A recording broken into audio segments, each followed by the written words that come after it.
Welcome to the Dragon's Library, your source for games, movies, shows, and more.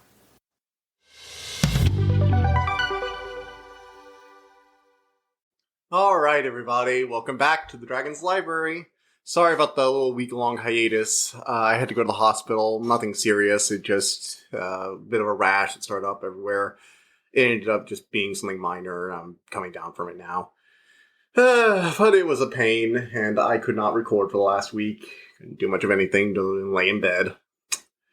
But I'm better now, and hopefully that will never happen again. So, let's talk about today. And today we're going to be doing something I watched just before I went to the hospital. Marvel's Hit Monkey.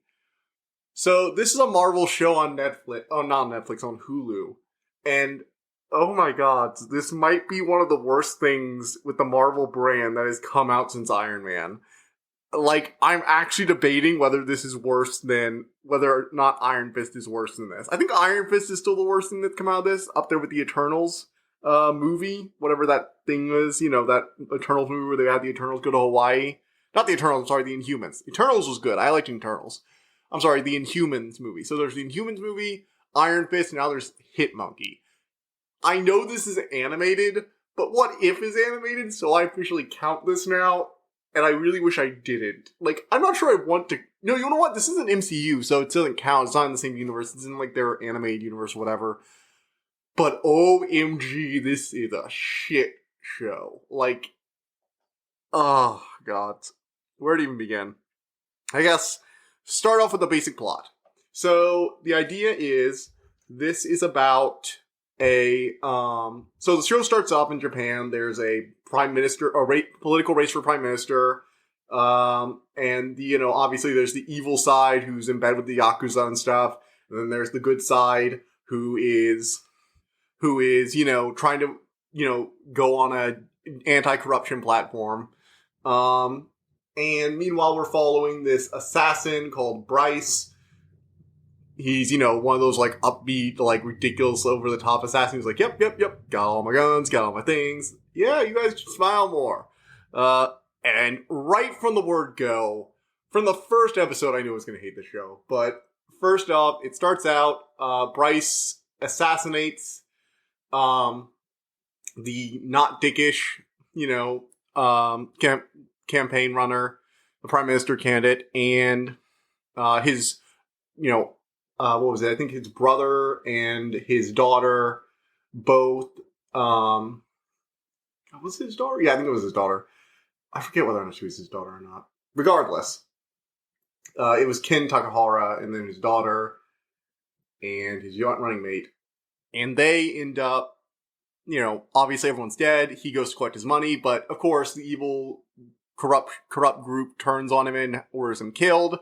He manages to kill the people who ambush him, and flees into the mountains. He's heavily wounded and is nursed back to health by monkeys. A group of, like, intelligent, pseudo-mystical snow monkeys, like White Fern, stuff like that, out of hot springs. Stays there for a little while, but eventually they find him.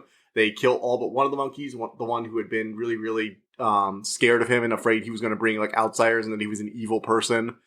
So they end up killing all but that one monkey, and Bryce makes a stand, ends up dying too.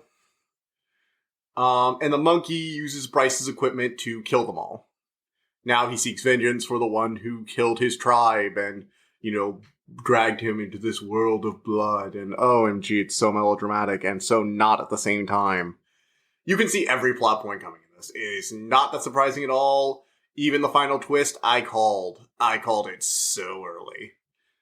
So that's basically the thing, you know, they go from one lead to the next. So they get a lead, here's a name, find this person, break into the place, shenanigans, chaos ensues, get the person at blade or gunpoint, you get a name out of the deal or you kill them and find a name in their paperwork, move on to next person, keep going until the end, where you fight the final boss, and then there's a twist, and then blah blah blah.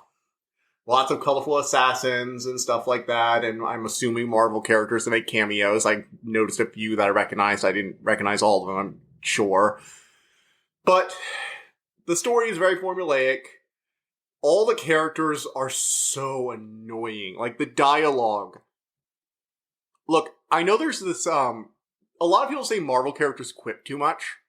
And I've never had a problem with that, actually. I've never, ever, like in all the Marvel movies I've watched, I've never had a problem with the characters making quips. This show, hell, if this is how people see Marvel movies, jeez, like, it is bad. Every other line out of a person's mouth, I'm not even joking about it. It feels like there are more lines that are just quips than there are actual sentences that are taken seriously in this show. Like, the dialogue is stuff like, well, you know, you gotta, like, do this, or, oh, not like that, da da da, but, you know, like this. But sure, yeah. And it's like, dude, just speak. Like, they don't have normal sentences. Every freaking scene. Like, there can be serious moments in Marvel movies. This is just, no. It's just bad. And the characters annoyed me, but I was like, but I can go in for some mindless, dull shit. I can just ignore the plot. But I can't because the animation is not that great. Like, see, at first I was like, what's wrong with this animation? Because it looks good. Like, on a first, if you screenshot this show, it looks good. Not amazing, not anything revolutionary, but it looks passable. It has a very anime-esque style. It reminded me a lot of, like, a cleaner version of Archer, almost. I kind of liked the art style, at least. But the more I watched it, the more I'm like, wait, I don't think I've ever seen any real animation here. Like, there's not, like, a lot of, like, fluid animation. Like, in fight scenes, the second a fight, you know, a lot of times they'll have, like, short little combat things where they'll, like, you'll cut away, you know, they'll get attacked by some people, trade one or two blows, and they'll cut away, and all of a sudden everyone's dead except for the protagonist who's walking away and walking towards the final boss area. You know, maybe the boss is, like, chatting to someone. Every fight in this show takes place like that. Like, they're always cutting away from the good action, so they don't have to animate it. Like, they'll have one or two clashes, and they'll cut away to outside a building where the blood splatters, or, you know, they'll be fighting on a car, but it'll constantly keep but it'll spend most of the time looking at the people in the car talking, you know? Instead of the people fighting on the car. There are one or two scenes of decent animation, but it's like they didn't have the budget to do it, and they realized it halfway through, and they're like, oh, we have all these fight scenes. Yeah, just keep cutting out. And it feels like every single fight scene cuts out. There's not a good fight scene in this thing. There are one or two good, brief snatches of fights. Like, there's a piece of a good fight here, and a piece of a good fight there, but there's no one fight scene that's just, you know, all the way action without trying to cheapen it by cutting away. They're constantly cutting away from it. And it just feels choppy. In addition to that, the animation, while, like, the art style, while looking okay, animates like it's missing half its frames. Like, it's very stiff. And I don't know what it was. I could not get over it this entire movie. I was like, this physically hurts to follow. I hated it so much.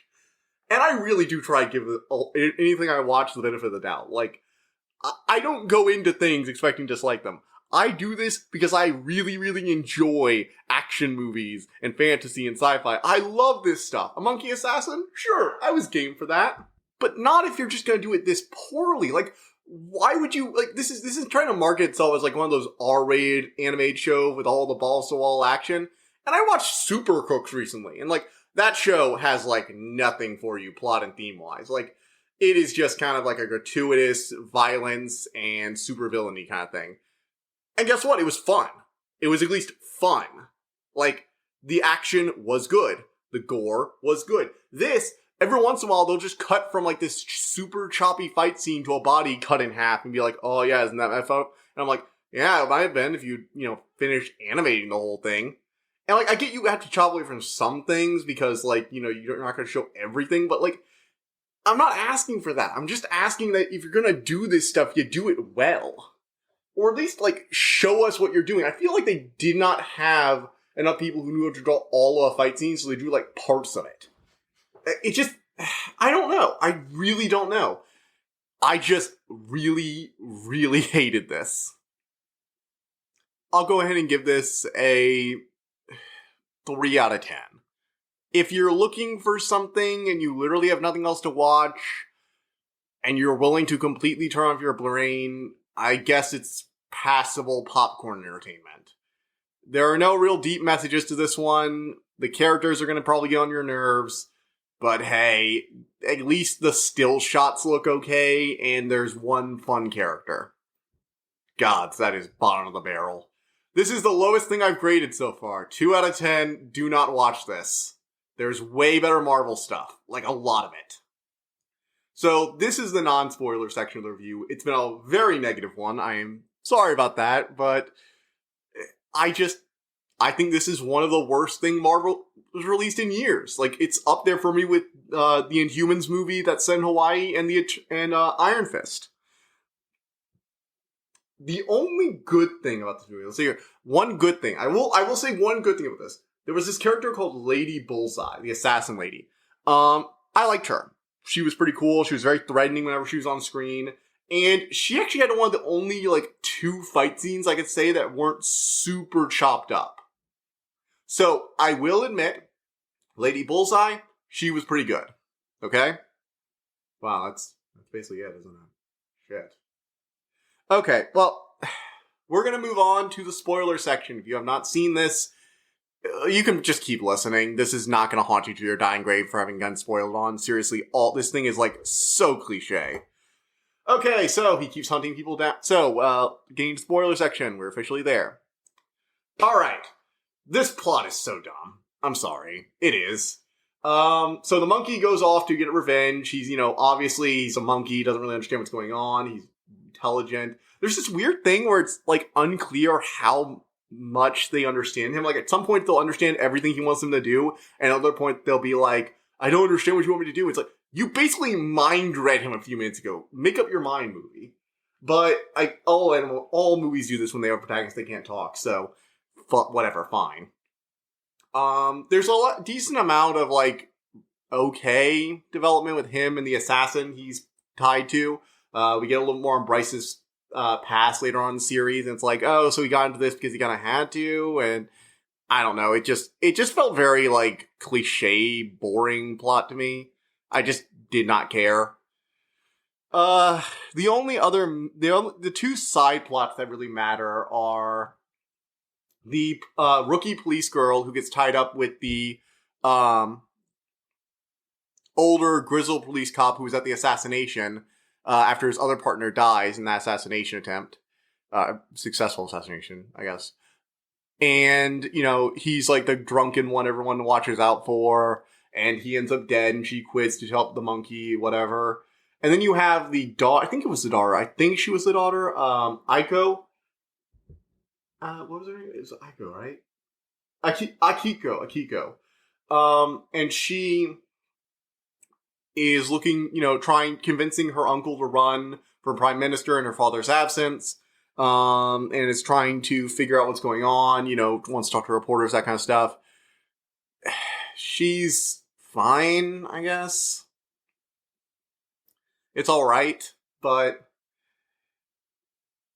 at the end, so what happens eventually is they get to this, I think he's an immortal. He was tied to the plant or whatever, and he was an old samurai and wanted the Japan's values to go back to their old days and has been manipulating things around with the shadow. So, your standard Ra's al Ghul, evil immortal society kind of guy.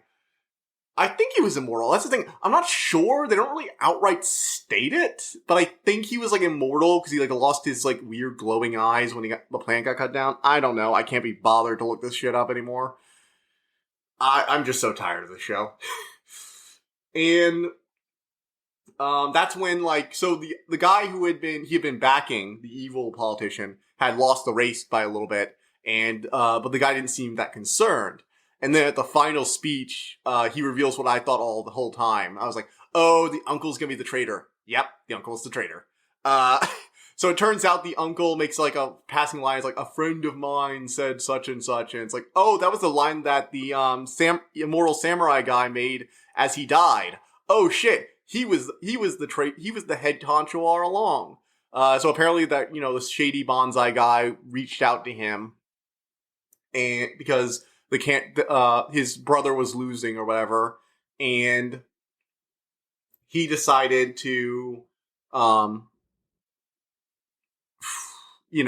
make a deal. It's like he could be pushed aside. I thought, obviously he's like, oh, I thought it was just going to like discredit him and I was going to take his place. But no, it turns out it was, assassination. He felt really bad, and then more and more people started dying. And he obviously is feeling really guilty. So before the monkey comes to kill him at the final scene, he admits to Akiko that I did this. And Akiko's obviously like, I don't want you killing my uncle still. Like, even if he killed, even if he caused all this, I don't want you to kill him. And the cop comes up to arrest him. And I'm like, okay, so they're going to arrest him. The monkey will learn that maybe you don't always kill people. Sometimes you can get arrested. And Bryce is like going to heaven or whatever, like finally finishes unfinished business. And then all of a sudden, the gun goes off, kills him, and the monkey has to get shuffled off by the police girl who's still on his side, and Akiko swears vengeance for the murder of her uncle, who murdered her father figure who she idolized. And I'm like, wait, what? Why? Like, wasn't the whole point of this, like, the theme, one of the themes of the movie was the monkey, like, torn away from his innocence, has to rediscover that, yes, some killers need to be killed, but some can just be put, behind bars. And I guess it's like, no, they all need to die. Bam. And then Akiko's, like, screaming, and I'm like, wait, why are you screaming vengeance? Didn't he get, like, vengeance for the one you were perfect, like, she was perfectly happy with killing all the Yakuza and the Banzai and the shady people who were responsible for her father figure's, murder. She was fine with that. She was like, oh, go, monkey, go. I'm your, like, they kind of put her the love interest, which is weird, but, whatever. And it was just like, oh, no, you killed my uncle? He was a murderer, but he deserved to live. Not all the other people, screw them. And I'm like, make up your damn mind. And so then there's like a last scene where the monkey's going off to go hunt more killers, because now he's the killer of killers or whatever. So dumb. And, gods, this is taking it out of me. Bryce appears for no reason. Don't know why he didn't, like, I thought he was, like, finally free to go to the afterlife or whatever shit like that. But I guess he got set up season 2. And Lady Bullseye died. He managed to hold her down. The salt, there's this whole thing where salt can make him mildly corporeal, but hurts, and it can, like, imprison him. And he manages to hold, the Lady Bullseye assassin in place so the cop can shoot her. And so her body is apparently in the morgue right next to the Prime Minister's body. And Akiko, like, pulls away the drape in order to grab her mask. And she looks into the mirror and puts it on. And I'm like, oh, get over yourself, show. It's like, you're gonna tell me Akiko, the little, like, journalist nerd, is gonna be, like, the new Lady Bullseye? It's like, I'm sorry, what? She has, I'm sorry, she does not have the skills to do that. It's like, I guess she's just gonna show up a few months from now with ninja skills. It's gonna be hilarious. Not even hilarious. It's not gonna be hilarious. It's gonna be boring. This show made me laugh maybe twice. Both of those were mild chuckles, and they were mostly just from how dumb it was. Like, it is poor animation, a decent art style, just a cliche, boring story, annoying characters. This is not a show you need to waste your time with. That's why I'm here, to waste my time with it, so you don't have to.